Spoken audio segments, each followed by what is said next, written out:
Hi friends, అందరూ బాగున్నారా? ఇవాళ రెసిపీ వచ్చేసి ఎగ్ ఫ్రైడ్ రైస్ అండి. అయితే దీనికి చాలా సింపుల్ ప్రాసెస్లో చెప్పేస్తాను. దీనికి కావాల్సిన పదార్థాలు వచ్చేసి క్యారెట్, బీన్స్, కరివేపాకు, కొత్తిమీర అండ్ ఎగ్స్ అండి, పచ్చిమిర్చి కూడా. అయితే దీనికి మనం ముందుగా ఒక పౌడర్ అయితే ప్రిపేర్ చేసుకోవాలండి. మిరియాల పొడి యూస్ చేస్తున్నాను ఇక్కడ. పెప్పర్ పౌడర్ కంపల్సరీ కావాలండి. అయితే ముందుగా నేను మిరియాలని తీసుకొని కొంచెం సరిపడా, మరీ ఎక్కువగా వేస్తే ఘాట్ అయిపోతుంది, కొంచెం సరిపడా మిరియాలు తీసుకొని దంచి పక్కకు పెట్టేసుకోండి. ఆ తర్వాత కడాయి తీసుకోండి. ఇలాంటి మందపాటి కడాయి తీసుకొని ఆయిల్ బాగా హీట్ ఎక్కిన తర్వాత మనకు అవసరం ఉన్నన్ని ఫుడ్ని, రైస్ని బట్టి ఎగ్స్ని తీసుకొని ఇలా బీట్ చేసుకోండి. నేను ఇక్కడ ఎక్కువ క్వాంటిటీ ఆఫ్ రైస్ తీసుకున్నాను, సో 4 ఎగ్స్ అయితే యూస్ చేస్తున్నానండి. ఇలా మనము ఎగ్స్ని ఇలా బీట్ చేసేసుకోవాలండి. బీట్ చేసుకున్న తర్వాత వెంటనే స్క్రాంబుల్ అనేది చేసుకోండి, అంటే వెంటనే కలిపేసుకోండి. ఇలా మొత్తం బాగా ఎగ్స్ని వేసిన వెంటనే మనం ఇలా కలిపేసుకోవాలి. ఇలా కలిపేసుకుంటేనే కొంచెం ఎగ్ అనేది విడివిడిగా గుడ్డు కనిపిస్తూ ఉంటుంది.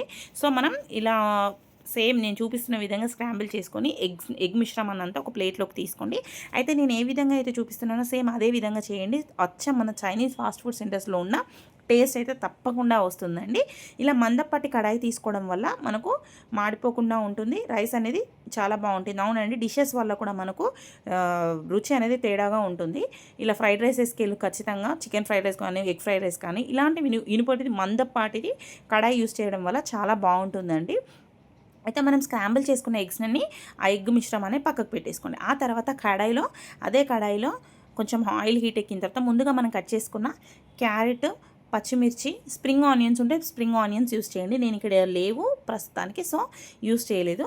అలాగే కరివేపాకు, పచ్చిమిర్చి, క్యారెట్ అనేది వేయండి. ఆయిల్ బాగా హీట్ ఎక్కిన తర్వాత ఇవన్నీ వేసేసుకొని బాగా కలిపేసుకోండి.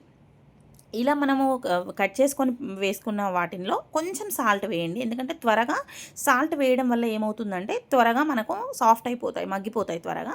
ఇలా సాల్ట్ వేసుకున్న తర్వాత ఒక 2 నిమిషాల పాటు మగ్గనివ్వండి. క్యారెట్ బాగా కొంచెం పచ్చిగా ఉండకుండా సాఫ్ట్గా ఉంటుంది, తినడానికి బాగుంటుంది. అయితే ముందుగా మనం ప్రిపేర్ చేసుకున్న మిరియాల పొడి ఉంది కదండి, అది కూడా కొంచెం స్లైట్గా వేసుకొని మనకు అవసరం దాన్ని బట్టి వేసుకొని ఫుడ్ని చూసుకొని వేసుకోండి, కలిపేసుకోండి. ఆ తర్వాత మనం ముందుగా వండి పెట్టుకున్న కొంచెం పొడిగా రైస్ వండుకున్నాం కదా, ఆ రైస్ వండి పెట్టుకున్న రైస్ని తీసుకొని ఇందులో మనము క్యారెట్ వేసిన పోపులో మొత్తం బాగా కలిపేసుకోండి. మొత్తం అన్ని కలగలిసేలాగా బాగా కలుపుకోండి.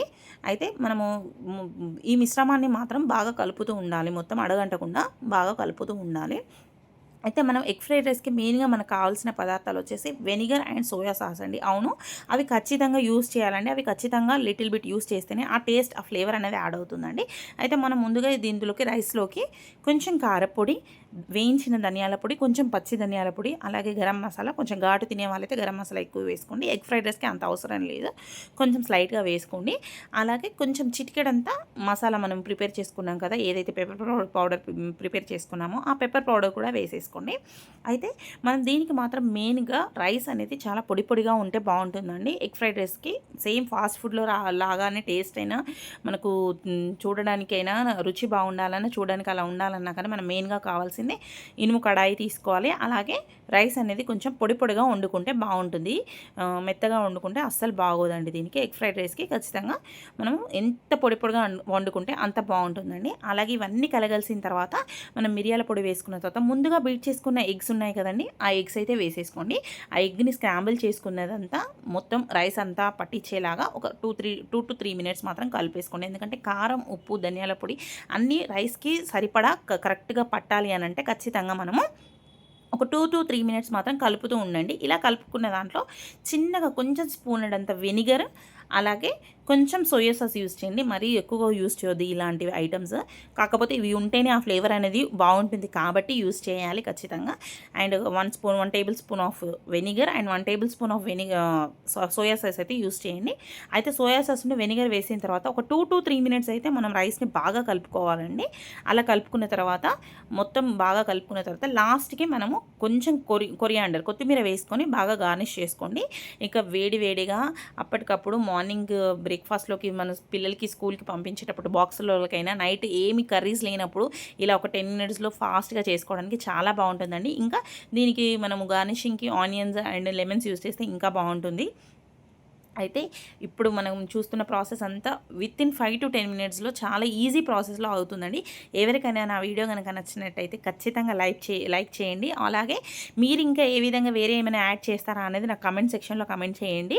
అండ్ ఆల్సో మన ఇంకా స్మార్ట్ ఫ్యామిలీ వ్లాగ్స్ ఎవరైనా సబ్స్క్రైబ్ చేసుకోకపోతే ఖచ్చితంగా సబ్స్క్రైబ్ చేసుకోండి. వీడియో కనుక నచ్చినట్టయితే చిన్న లైక్ అయితే వేసుకోండి. అయితే ఖచ్చితంగా వీడియో మొత్తం స్కిప్ చేయకుండా చూడండి. మా పిల్లలు చేసిన అల్లరి వాళ్ళు ఎలా తిన్నారో నేను చేసింది మీరంతా వీడియోలో స్కిప్ చేయకుండా చూస్తే ఖచ్చితంగా కనిపిస్తుందండి.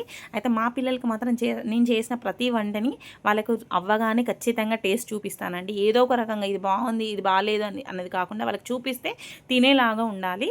ఇలా పాపకు పెట్టగానే పాప బాగుందని అడిగితే చాలా వేడిగా ఉంది మమ్మీ అంటుంది. లేదు తిని నాకు రివ్యూ అనేది ఇవ్వాలి, అప్పుడే కదా చేసిన వాళ్ళకి సాటిస్ఫాక్షన్ అనేది ఉంటుంది. చూడండి మా పాప ఎక్స్ప్రెషన్స్ చూడండి. తనకి మామూలుగా నాన్ వెజ్ అయినా ఎగ్ ఫ్రైడ్ రైస్ ఇలాంటి ఫ్రైడ్ రైస్లు కానీ ఏవైనా చాలా ఇష్టం. అండ్ ఆల్సో తను నాలాగానే ఫుడ్డీ అండి. సో ఏది చేసినా ఖచ్చితంగా తనకు పెట్టి తన రివ్యూ అయ్యి ఫస్ట్ తీసుకుంటాను. ఇంకా చిన్న పాపకు వచ్చేసి నేను తినిపించాను. తనని కూడా వాళ్ళ ఫాదర్ అడుగుతున్నారు ఎలా ఉంది అని అనగానే సూపర్ ఉంది అని చెప్తుంది. అయితే వీడియో కనుక నచ్చినట్టయితే చిన్న లైక్ వేసుకోండి. అలాగే కమెంట్ సెక్షన్లో కమెంట్ చేయండి. Thank you.